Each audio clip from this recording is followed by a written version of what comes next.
welcome to episode 288 of the Daily Fantasy Edge. My name is Adam Levitan. I'm one of the analysts here at DraftKings. I am the father of the most beautiful beast in the world, Jerry. And we are coming off of an injury fallout heavy week. I think a big part of the week 6 slate was how you handled all the injury news. George Kittle, Tyreek Hill, Marquise Brown, Alvin Kamara, David Johnson, Rashad Penny, Todd Gurley.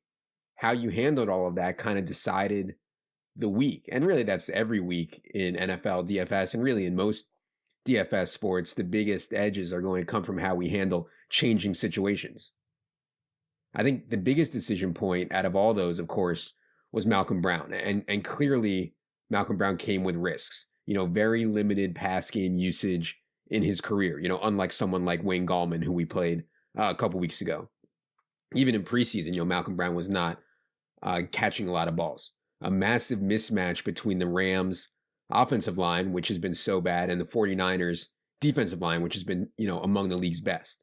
Unlike Gallman, again, that game when we had Gallman was against the Redskins, and the Giants offensive line was actually playing well. We also had the threat of Darrell Henderson. And, Malcolm Brown was cheap, 4,300, but he was far from free. He wasn't 3K, he wasn't 3,300. And I knew all this, of course, and I still did the thing that I've been trying so hard not to do over the last couple years, which is to say, well, I'll play Malcolm in cash, but God, is he an awful play in tournaments. So I'm not going to play him at all in tournaments, And I wish, when I say that to myself, I wish that it was enough to trigger me to have the balls to get off Malcolm Brown, especially once Rashad Penny was ruled out for the Seahawks. Just locking Chris Carson into a absolutely monster workload as long as the game stays close. So, Malcolm Brown was 20% owned in the Millie Maker. He was 54% owned or so in cash, a little lower than I expected, but definitely some regrets there for me on that decision.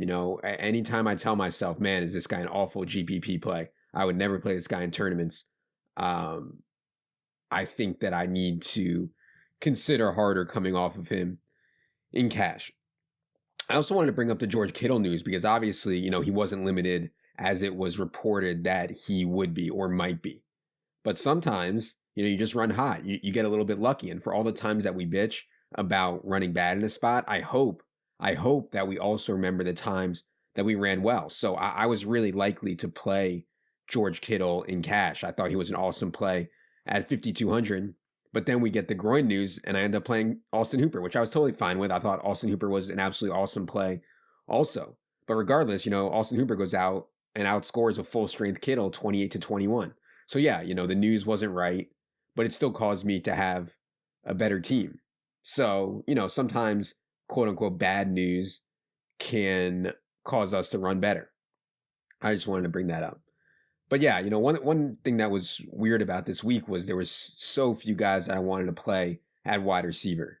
I mean, like almost none that I was excited to play at wide receiver. And certainly a big regret for me is spending 7,100 on Cooper Kupp when I didn't love the spot, and not making more of an effort to get to Julio, who I liked better, and really not having enough conviction in what I know about underlying statistics with guys like Odell Beckham and the matchup that he had at 6,800. So I think that was really certainly could have done better with the cash lineup in week 6. Before we get to the 8-man and the listener league, I wanted to quickly touch on just some wild things in ownership. And I honestly don't know what's going on, but Mark Ingram was 30.5% owned in the Millie Maker, second most owned on the slate. And this is the second time this year that he's just been massively owned at a high cost, this time 6,600. And note that he was, 30%, as I mentioned, in the Millie Maker, but only 9% owned in the 3K.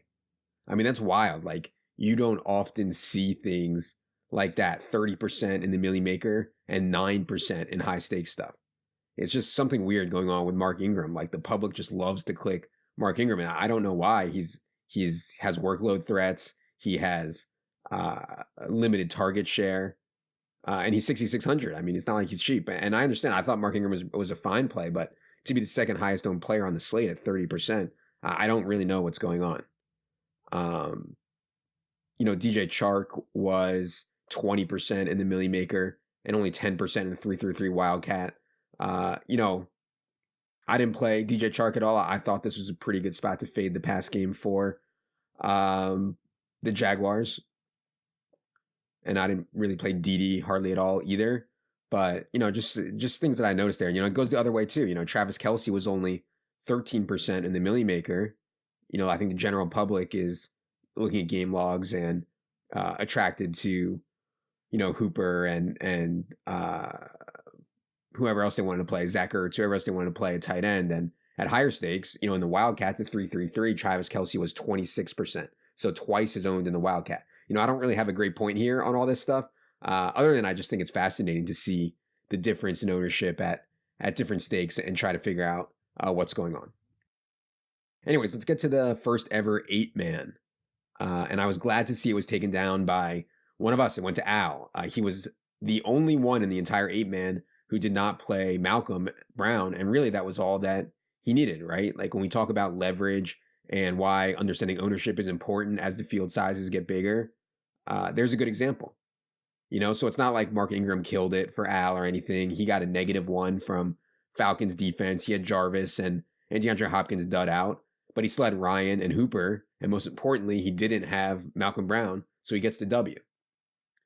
So when people try to explain why understanding ownership percentage in large field tournaments or even 8-man tournaments makes sense, well, here's a good example. Al's team didn't even play that well, but he still won the 8-man because he was the only one who didn't play Malcolm Brown. It's just like less lineups to beat.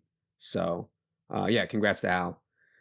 Nice win there. Scooped up, what did he scoop up? Like $130 or something? 140? I don't even remember what it was. Not too shabby. Hashtag how rich. Okay, the Listener League. The Listener League was down to 6,000 entries in week 6 because it did not fill in week 5. It did fill in week 6, but it did resume the flat payout. So I thought it was a win overall. Shout out to the guys at DraftKings for getting the flat payout situation squared away. I'm not sure what it's going to look like for week 7 in terms of size, but you guys know how to get in there by now. DK Playbook, find the logo, find the link. Very easy. The winner of the week 6 Listener League was Notorious J. He had Kirk Cousins at 5%, Steph Diggs at 7%, did not bring it back. And then he had Philip Lindsay at 5%, Broncos D at 4%. And then he had some popular plays like Austin Hooper and Chris Carson, etc. I mean, love it. Awesome lineup. Obviously, a thoughtful lineup. I'll just on Steph Diggs, I mean, absolutely inexcusable for me to not play Steph Diggs at all on DraftKings in tournaments. I mean, I was on Kirk Cousins, wrote about it, talked about it, played Kirk Cousins to Thielen, played Kirk Cousins to Thielen with Zach Ertz, but to not consider Steph Diggs, where it was obvious that we have similar talent between Thielen and Diggs. We have squeaky wheel. We know the spot is amazing. That's why I liked Cousins so much. It was inexcusable. And yeah, Steph Diggs was overpriced relative to kind of the opportunity he's been seeing and his role, but we know he has huge games in him. So really disappointed in myself not having Steph Diggs at all. But nice job by Notorious J. Really awesome team. Second place went to Sergeant Stogie, another longtime fan of the show. He had Kyler and DJ David Johnson at 4%. And yeah, I actually did play some David Johnson because the reports were that David Johnson's back was mostly fine. And this was just such an awesome spot, just an absolute home run spot for David Johnson home against the Falcons. So I played David Johnson at 4 p.m. only, which was a big difference maker for me. And I played him in lineups that, didn't work out, but I played lineups like Matt Ryan, Julio Jones, David Johnson, and Kyler David Johnson, just because, I don't play Fitz really. So I was looking for guys to play on Arizona. I love the spot for Kyler. I was looking for guys to play on Arizona, and I couldn't come up with any besides really David Johnson or Chase Edmonds. But anyways, I guess my point is that David Johnson 4% because of the back scares. We know that when players have injury rumors around them, we're going to see huge ownership tanks, and sometimes it works out like DJ, and sometimes it doesn't. I played a bunch of Alvin Kamara too, and he was clearly limited by his ankle. Latavius played way more than he has recently. So obviously Sergeant Stogie had Diggs, then he got a bit wild with his lineup. He had Duke Johnson, he had Terry McLaurin, he had Jared Cook. So a little bit outside the box there from Sergeant Stogie.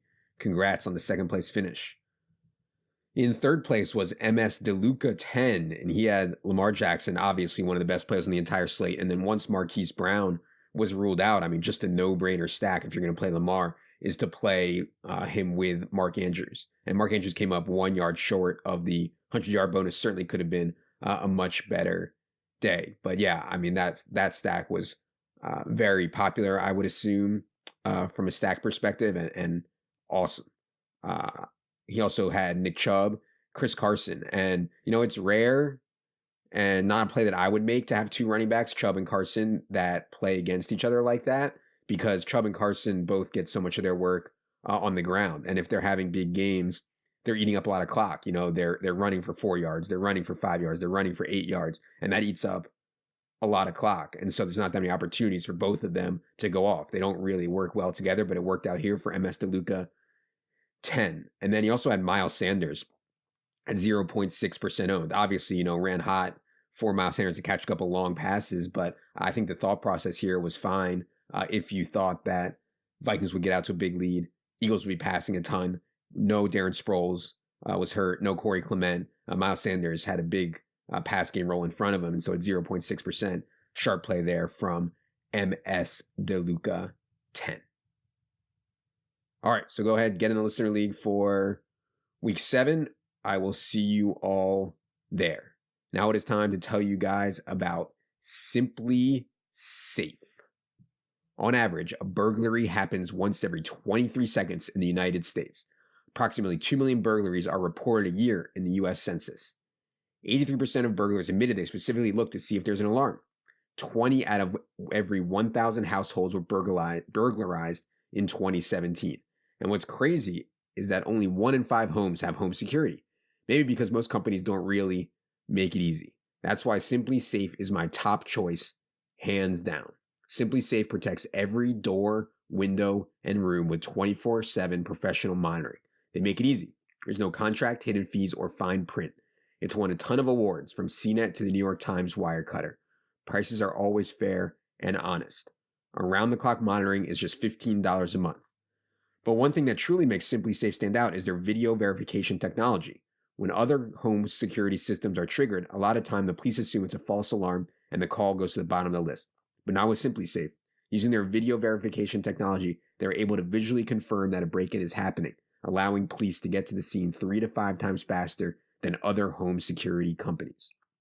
And for my listeners, my lovely listeners, Simply Safe has a huge deal going on right now. Go to simplysafe.com/edge and get free shipping and a money-back guarantee. That's simplysafe.com/edge today. simplysafe.com/edge. All right. Want to protect your house out there, guys. Be safe. It is now time for our listener questions. Producer Luke, hit the theme music.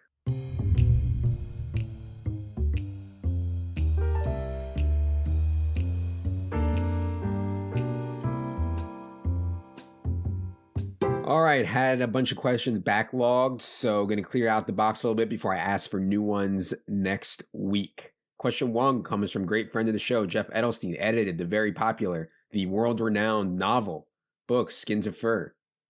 By the way, if you guys haven't checked out Skin to Fur, it's out there. It's on Amazon. I think you'll enjoy it. All right. Question 1 from Jeff Edelstein. As I mentioned, he says, grabbed Seahawks +2 early in the week. This is a sports betting question, by the way. He says, grabbed Seahawks +2 early in the week. When the line moved to Seahawks -1.5, should I have bet the Browns and hoped for the middle, even though I loved Seattle? Basically, is it plus EV to shoot for the middle and risk the 4.5% loss? Okay, so I'm no professional sports bettor. I don't claim to be, but I have had the pleasure of getting to know a couple very good professional sports bettors reasonably well over the last couple of years. I would say that if we're playing optimally, and you're not worried about the money or anything like that, if you're just playing optimally, then we should simply never make a negative EV bet ever. So Jeff thought that Seattle +2 was plus EV. He bet it. Nice bet. Turned out the market agreed with him. Now he can take Cleveland plus 1.5. But is Cleveland plus 1.5 plus EV? Well, if that's late in the week, it's probably somewhere around the right line, and then you're paying juice and all that. So, it's tough to answer, is Cleveland plus 1.5 plus EV without, a model, one that we believe in, at least, 99% of us don't have, or one that wins in sports betting. So, yeah, you could go for the middle or a partial middle and try to hit both sides. But if you don't think that Cleveland plus 1.5 is plus EV, then I don't think that you should. And I'd also note that in this specific case, your middle is not really as good as it seems because it crosses over 0, right? So, a minuscule amount of NFL games land on 0. So really your middle is just, 2 as a push, 1, and then 1 on the other side. So it doesn't not quite as good as having the game land on 0 as a realistic outcome. Question 2 comes from Crypto Albatross. He says, as a Black status member on DraftKings, do you log on every morning on the pooper, he says, and collect your free DK dollars / crowns? Or are you above that? Yeah, I'm certainly in no way, shape, or form above that. I make sure I click that thing every single day. And I mean, you'd really have to hate money not to, right? It takes like literally 3 seconds. For those guys that don't know what Crypto Albatross is talking about here, if you go to the rewards tab at the top nav on DraftKings, the second item down, it says daily rewards. Literally all you do is you click on it each day and it gives you money. And well, it depends on what your status is, how much you played in the previous month. I think at the lower tiers, they give you crowns or whatever, but at Diamond and at Black, they give you actual cash. It's not a lot, but yeah, you'd have to be like a really, really sick fish not to click this thing, not to click it every day. Yeah, I mean, no brainer. Question 3 comes from Airyman. He says, would you recommend playing all head-to-heads and nothing else if you are able to get volume you are comfortable with? I mean, absolutely not. I mean, first of all, I joke. I know I joke a lot on here about, real men and cash and lotteries, et cetera. But I hope that I've been clear that 99% of you should be focused on GPPs mainly, because 99% of you should be playing for fun and, trying to turn a little bit of money into a lot. And GPPs anyways is like where most of the soft money is these days regardless. So, like not everyone should game select like me. Like, I'm anti-fun. I hate the fun. But anyway, to answer the question, like even if you wanted to focus on cash, Airyman, I think that a mix is right. Some head-to-heads, some double up / 50-50s, some multipliers, some 3-man, some 10-mans, give yourself some upside. So yeah, I play as many head-to-heads as I possibly can, and I play those other things that I mentioned, just to try to get, the most amount of good action that I think I can. But again, you don't have to game select like me. I actually don't think that most people should. Next question comes from Adam Levitan. It's another sports betting question. You guys you can tell the tide is shifting a bit here in our country. From Adam Levitan, he says, how efficient are the Vegas opening lines? Is it profitable to get in there Sunday evening if something sticks out, or is that negative EV in the long term?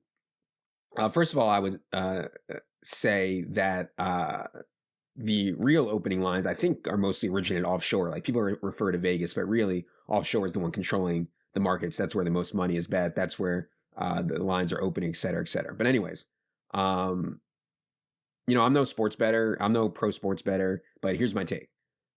Yes, opening line is about the only time an NFL line would be inefficient. While the limits are low before the markets become extremely liquid and lines are pushed and shaped to efficiency. I think that most, not all, but most successful bettors are line originators. In other words, they have, a model, a highly sophisticated model that tells them X team should be favored by 8 over Y team. So then the line comes out at 13 and they know immediately, well, that's a bet. Very simple. Or sounds simple, right? Making the model that actually can originate a line is extremely, extremely difficult. I'd encourage people interested in sports betting to listen to episode 261 of this podcast. I had Rufus Peabody on, and undoubtedly one of the most successful and I think legit professional sports bettors around. But again, for the overwhelming majority of us who don't have a model for sports betting, who can't mathematically say with confidence that a line should be X, I still think you should be betting early in the week. If you wait until lines are hammered out, there's a good chance you're just never going to get anything that's plus EV. And again, I'll always go back to the example that like Jerry, my beautiful beast, could pick against closing NFL lines at a 50% win rate over an infinite sample. If Jerry picked a million games, closing lines, NFL, she would be right around 50%. And I know people don't want to hear that. They think they're beating sports betting or whatever at closing lines. Like, I'm pretty certain that it's true. Like, the closing lines in NFL are just so efficient, and it makes sense considering how liquid the NFL market is. Question 6 comes from Banned from IHOP. He says, what is your opinion on quote unquote running it back in a stack? I understand the game theory, but it feels like it gets pushed as a fixed strategy. If you don't like the guys on their side, why play them? Yeah, I get what you're saying. I mean, look, we want to be ahead of the curve, not behind it. And these days, everyone is running it back. Everyone is playing game stacks. And I still think that's right. It gives our lineups the most correlation. It gives our lineups the most upside. But there's also some value in not doing what everyone else is doing.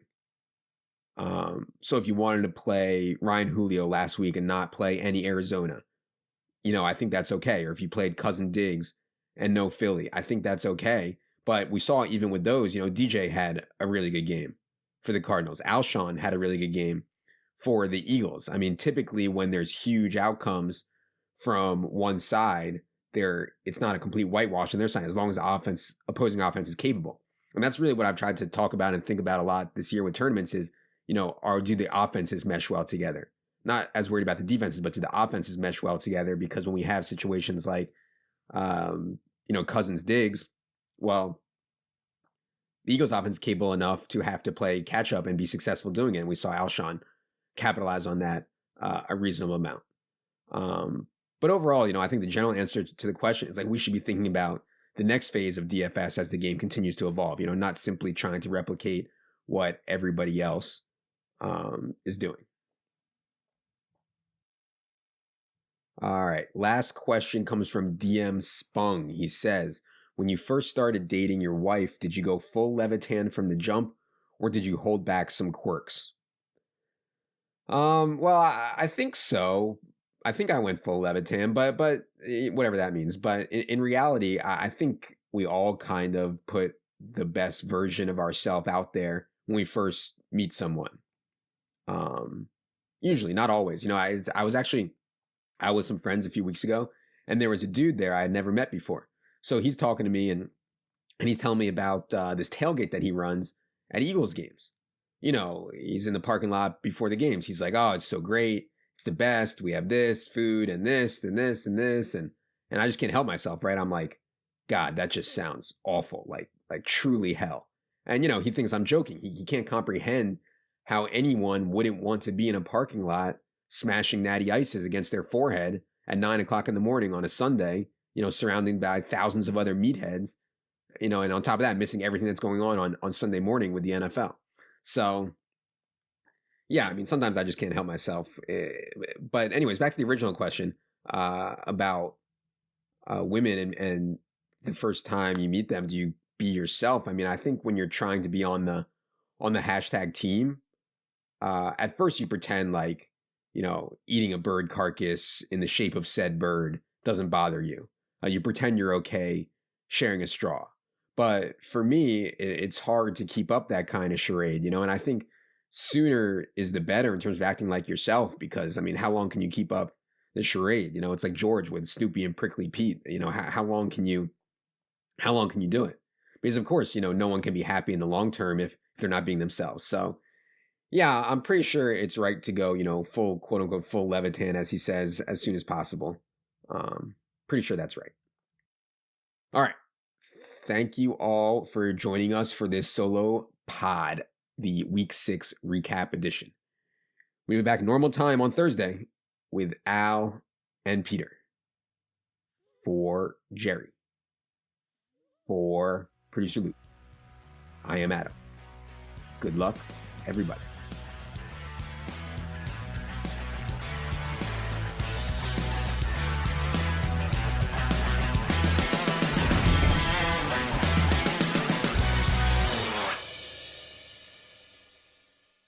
We are promoters at DraftKings and also avid fans. Our usernames are Adam Levitan, Al Smizzle, and CSU Ram 88. We may sometimes play on our personal accounts in the games that we offer advice on. Although we have expressed our personal view on the games and strategies in this podcast, they do not necessarily reflect the views of DraftKings, and we also may deploy different players and strategies than what we recommended in this podcast.